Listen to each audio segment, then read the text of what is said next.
Olá pessoal, sejam bem-vindos a mais uma live da Sexta Esportiva, o projeto em parceria com a Rádio Paulo Freire, Rádio Escola da Universidade Federal de Pernambuco e faz parte da disciplina de Comunicação e Esportes, ministrada pelos professores Paulo Roberto e Ivana Carla. No programa dessa sexta, discutiremos o tema Esporte e Política, um mergulho nas esferas da interação social. Bom, e o uso da palavra mergulho aqui não é por acaso. Hoje nós estamos recebendo Joana Maranhão, uma das maiores atletas de Pernambuco, ex-nadadora, finalista olímpica, multicampeã, multirecordista, pernambucana, rubro-negra roxa. E hoje, Joana está na Alemanha, não é isso? Então, boa tarde para quem nos acompanha e boa noite para a Joana. Joana, conta para a gente como é que está aí o clima na Alemanha. Boa noite, pessoal. Desculpa. Então, aqui a gente está oficialmente no outono agora, né? Então, eu estou até fungando bastante, porque a gente saiu de um verão, as estações são muito temperadas, assim. Então, a gente saiu de um verão que é muito quente, mesmo sendo de Recife, é o estilo, que é muito calor. E aí, como a gente saiu do verão, não tá tão frio assim, mas a gente estava acostumado com calor. Então, menina adoece, eu sou mãe de um menino de 3 anos, né? Então, tá na creche, é o menino catarrento, eu tô catarrenta também. Mas é isso, agora a gente só vai ver sol mesmo e passar calor praticamente daqui a um ano. Joana, eu deixei de citar uma das suas atribuições, que é uma atribuição recente. Você agora, recentemente, se tornou mestra em ética e integridade no esporte. Por qual motivo você escolheu esse tema? Então, eu sou bacharel em educação física. E, na verdade, eu fiz o curso porque todo mundo falava, vai ser treinadora, vai ser treinadora. E aí, nesse negócio de ter que escolher a profissão muito cedo, eu acabei optando por isso, né? Não era a minha paixão, assim. Eu sempre fui uma aluna boa, né? Tipo, de passar por média, nunca fui para recuperação na minha vida. Mas esse foco exacerbado na fisiologia, na biomecânica, já era algo que eu vivia na minha vida enquanto profissional, assim. Então, não era algo que enchia os meus olhos para eu continuar trabalhando com isso, né? E as minhas experiências pessoais dentro do esporte, assim, né? Tanto a violência que eu sofri aos 9 anos de idade, quanto esse silenciamento de mim enquanto ser político, né? Que o esporte de alto rendimento sempre tentou me silenciar nesse sentido, me fazia questionar muitas coisas, assim, nunca fez muito sentido para mim. Então, quando teve um dia que eu estava no trabalho, eu estive gerente de esporte na prefeitura, e eu trabalhava, eu gerenciava o que restou, né, depois do golpe de 2016, o que restou do PELC. Então, eu trabalhava muito em comunidade, eu visitava essas comunidades, tentava otimizar, assim.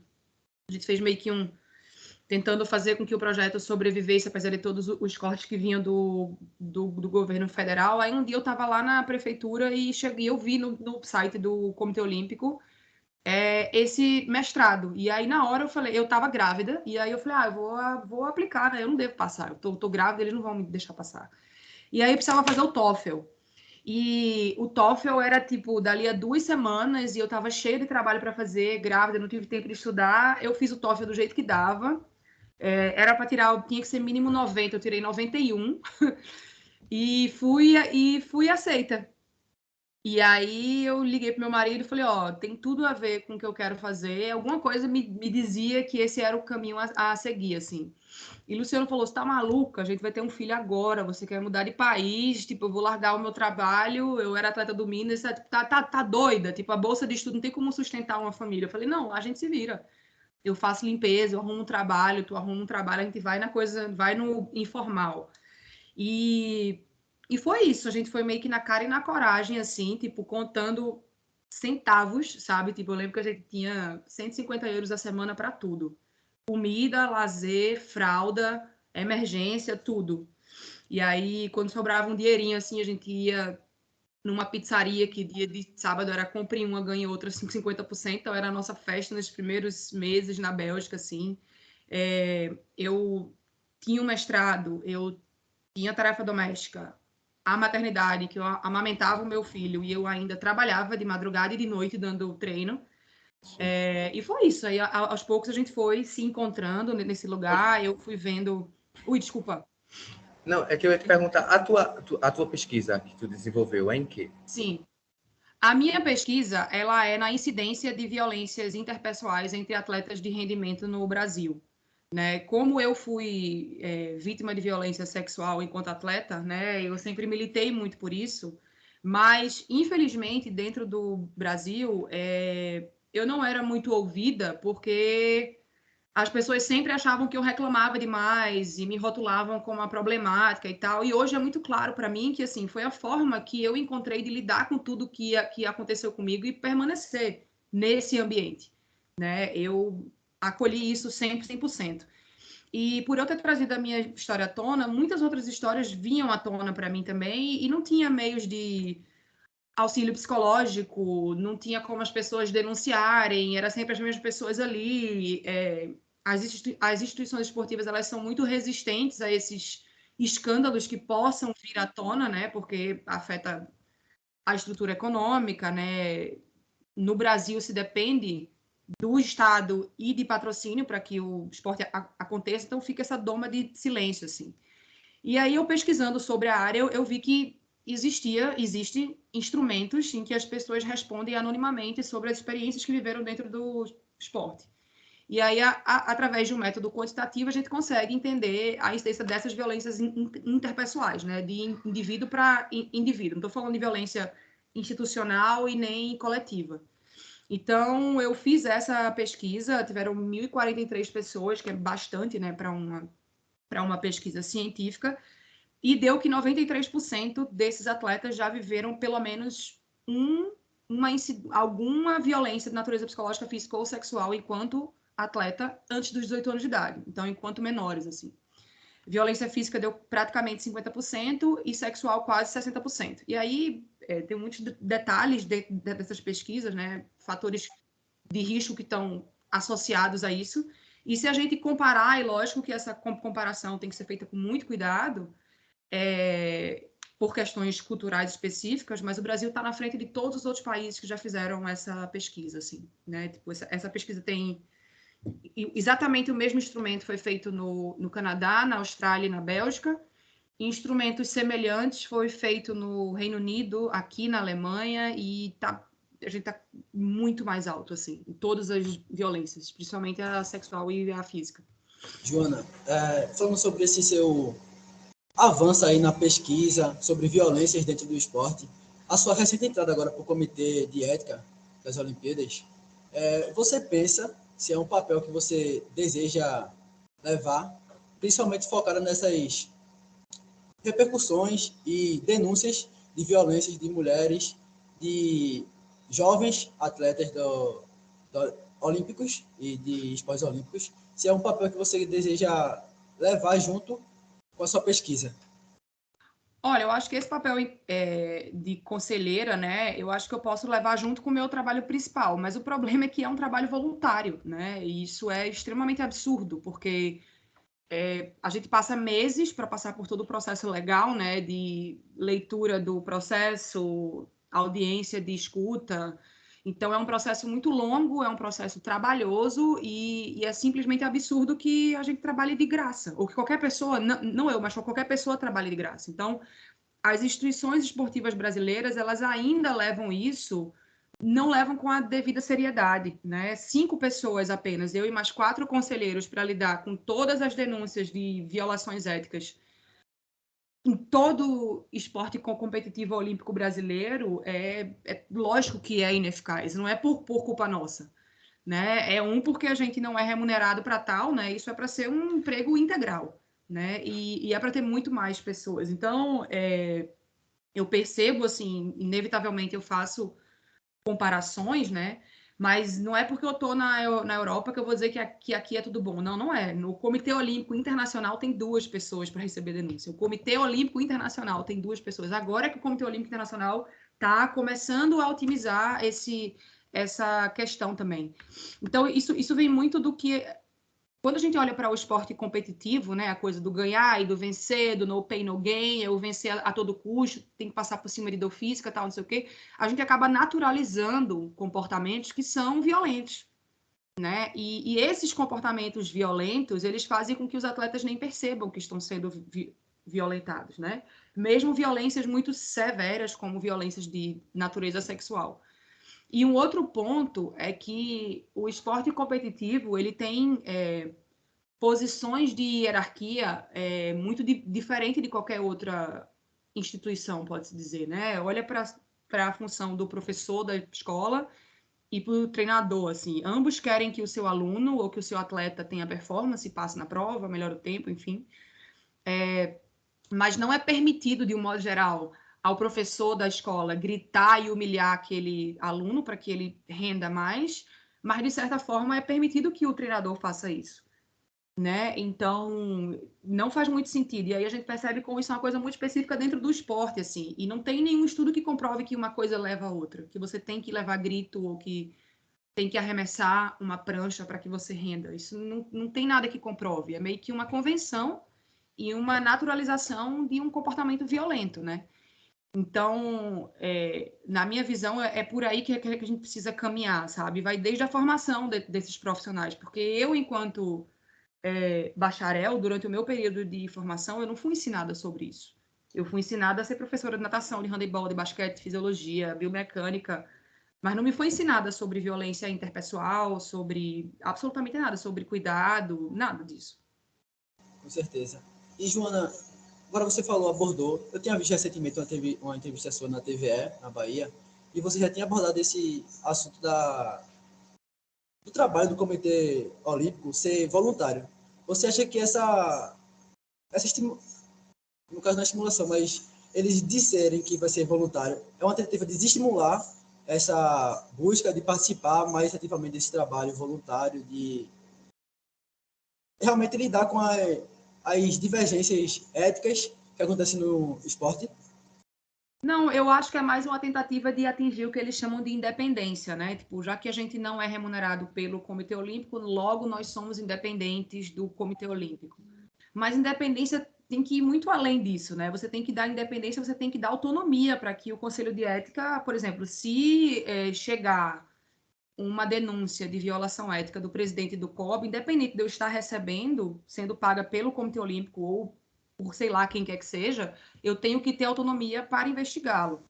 Né? Então, a tentativa de não remunerar e colocar isso como trabalho voluntário é dentro dessa pseudo-independência, né? Mas a gente linkar a independência somente pelo viés financeiro é extremamente problemático, e aí a gente acaba enfraquecendo esse caminho, né? E se a gente parar para pensar, tipo, o vetor, assim, né, direcionando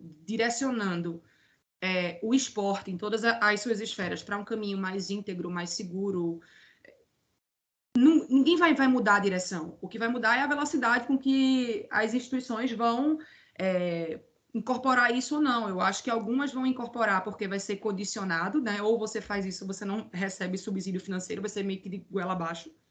E outras vão realmente entender, poucas outras vão realmente entender que isso é extremamente importante. Então, eu acho que é muito sábio, né, das instituições olímpicas brasileiras, seja o comitê, as federações, os clubes, atentarem para isso, né? Na semana passada, o COI, ele assinou um relatório se comprometendo com questões de direitos humanos, e é um relatório de 50 páginas, assim, bem interessante, que também chega na questão da inclusão ou exclusão de pessoas trans, né, que eu acho que a gente tem que...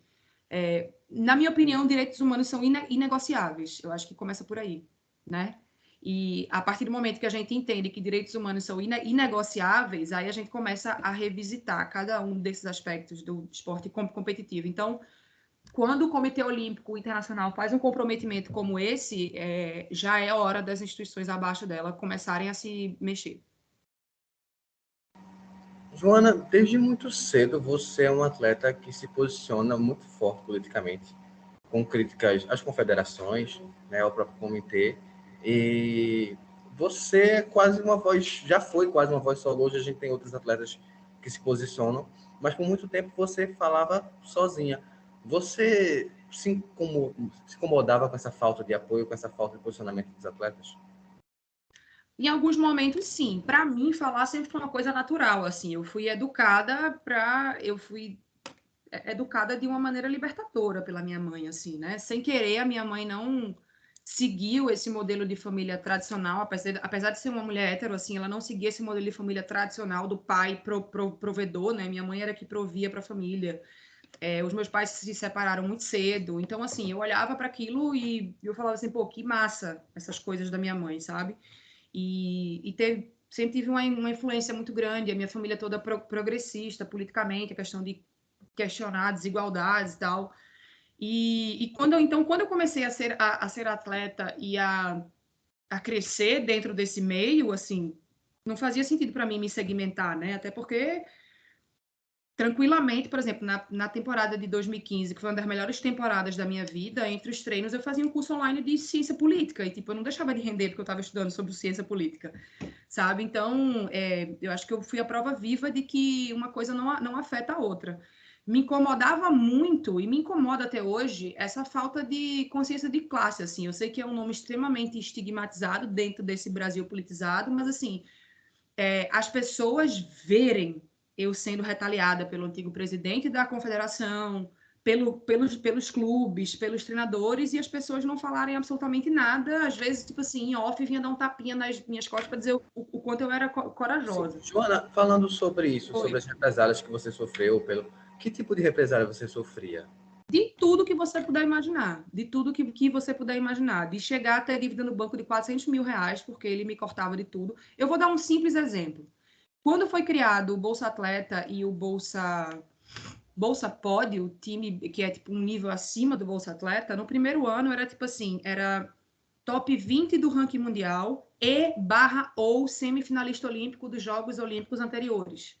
Eu estava em 24º, ou seja, eu não me incluía no critério do top 20, mas eu fui semifinalista de Londres. Como era I/ou, você concorda comigo que eu estava dentro do critério? Eu ia ser a única mulher que ia entrar no Bolsa Pod do ano de 2013.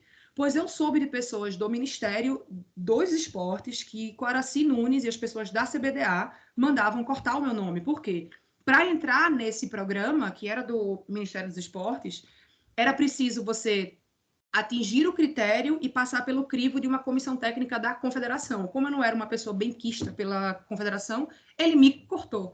Eu só entrei no Bolsa Pódio, coincidentemente, em 2017, quando ele foi preso.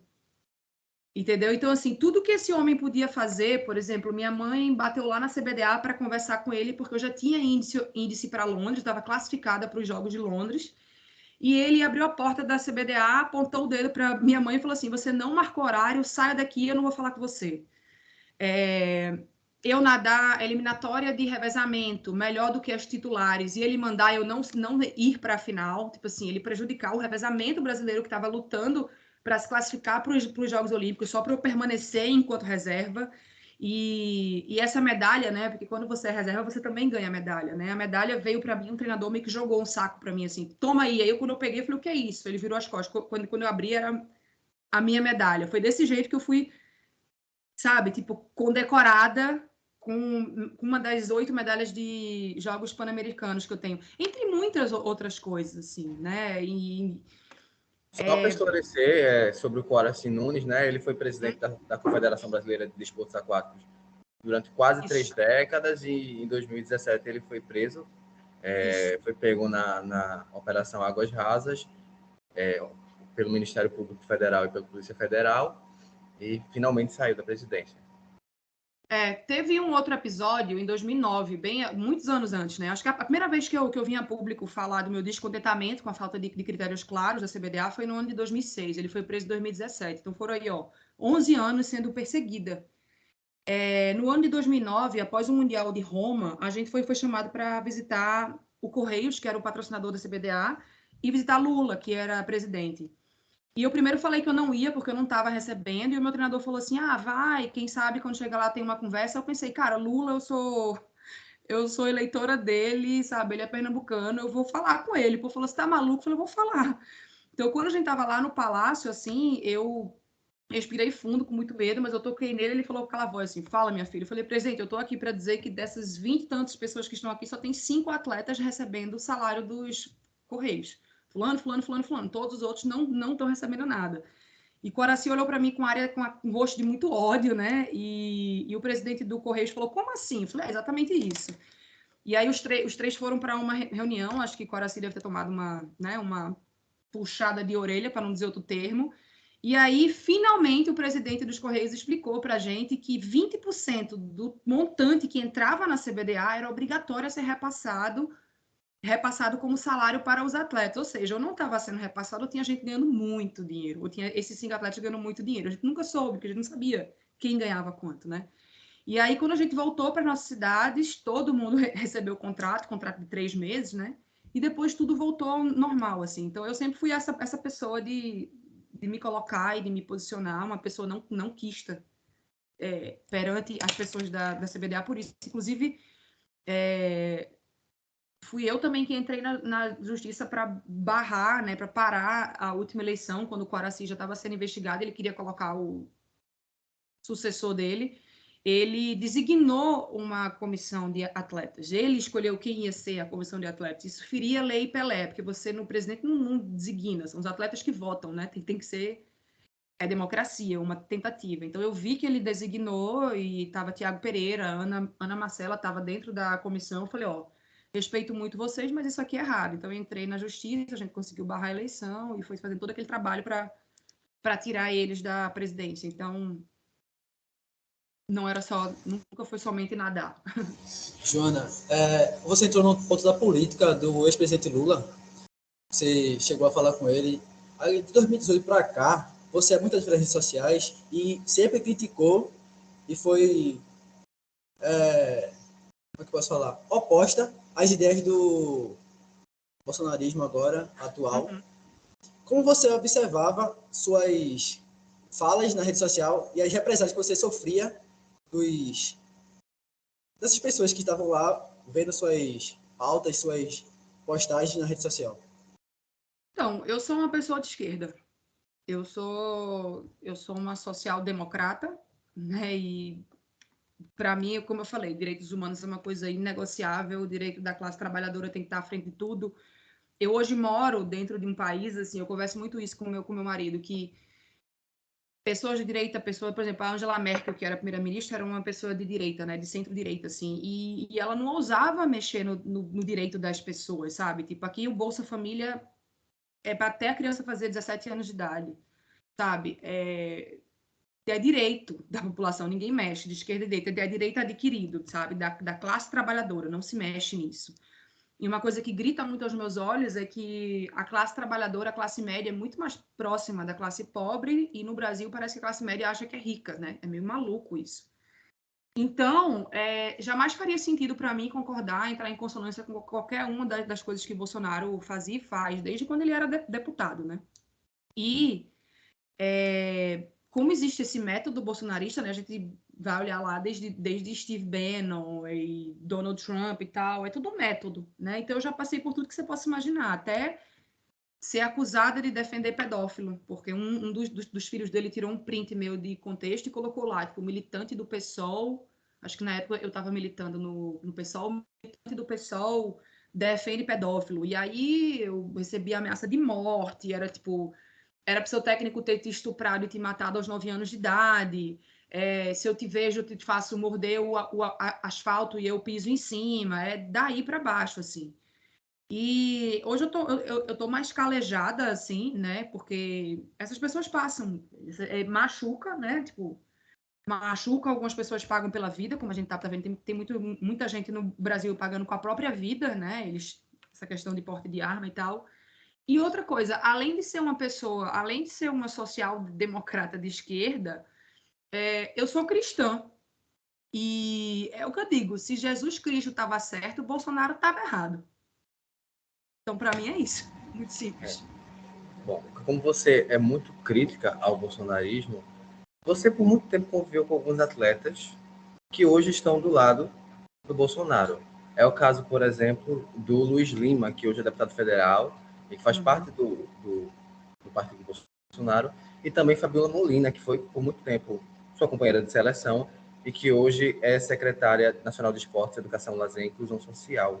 Como é que você enxerga a participação deles na política, no governo Bolsonaro? E eu queria fazer mais uma pergunta, se você ainda pensa em dia entrar para a política. Não essa política convencional, assim, de disputar um cargo, não. Eu gostei muito de ter trabalhado na gestão pública, ali enquanto gerente, que era um cargo teoricamente baixo dentro da prefeitura, e que eu conseguia ter contato com a comunidade, assim, eu visitava as comunidades, eu escutava o que as pessoas queriam. Por exemplo, vai criar um novo Compaz. Joana, faz uma programação. Eu falo, até posso fazer a programação, mas eu preciso visitar a comunidade e me dizer o que é que elas querem. Sabe? Então, eu às vezes ia com uma programação dentro do que a gente tinha de verbo, e quando eu chegava lá, a população falava, não quero aula de judô, quero aula de jiu-jitsu, não quero aula disso, quero aula daquilo. Então, assim, e eu repetia para cada comunidade que eu ia, eu sirvo vocês, o meu cargo é servidora pública, eu estou aqui para servir vocês, não é para vocês me agradecerem por eu estar aqui não, que vocês pagam o meu salário, sabe? Tipo, é inverter a lógica, eu fazia muito isso. E a questão de Fabíola e Luiz, assim, eu acho que vai muito por essa questão da despolitização, né? Eu acho que são duas pessoas que se beneficiaram muito do que o Ministério dos Esportes, todo o que foi feito dentro do governo do PT. Isso não os obriga a votar no PT de maneira nenhuma, mas eu acho que os obriga a defender aquilo que eles receberam, pelo menos a manutenção, né? Então, eles podem votar em quem eles quiserem, mas eu acho que a defesa da manutenção daquilo que funcionou para todos nós, todo mundo sabe que funcionou, que eles se beneficiaram muito. Inclusive, Fabíola, ela é dona de uma empresa de maiô e de Sunkini, que ganhou licitação para fornecer todo o material aquático para o Comitê Olímpico Brasileiro nos Jogos do Rio 2016. Então, ela ganhou muito dinheiro com o esporte e com essa coisa público-privada do esporte brasileiro. Esse papo liberal não cola, sabe? Ela hoje é rica por conta disso, pela política pública de esporte, como ela é desenhada dentro do Brasil. Ela soube muito bem ganhar dinheiro com isso. E quando eu conversei com Fabíola, né, que todo mundo estava parabenizando ela, eu falei para ela, eu falei, eu tinha acabado de perder o meu primeiro bebê e o filho de Bolsonaro fez aquela postagem dizendo que eu defendia pedófilo, tal, não sei o quê. E você acompanhou as ameaças de morte que eu recebi e tal, não sei o quê.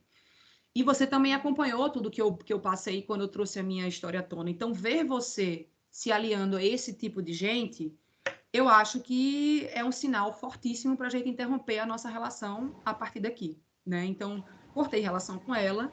E a relação com o Luiz Lima, ela era, eu acho que a gente rompeu no começo da pandemia.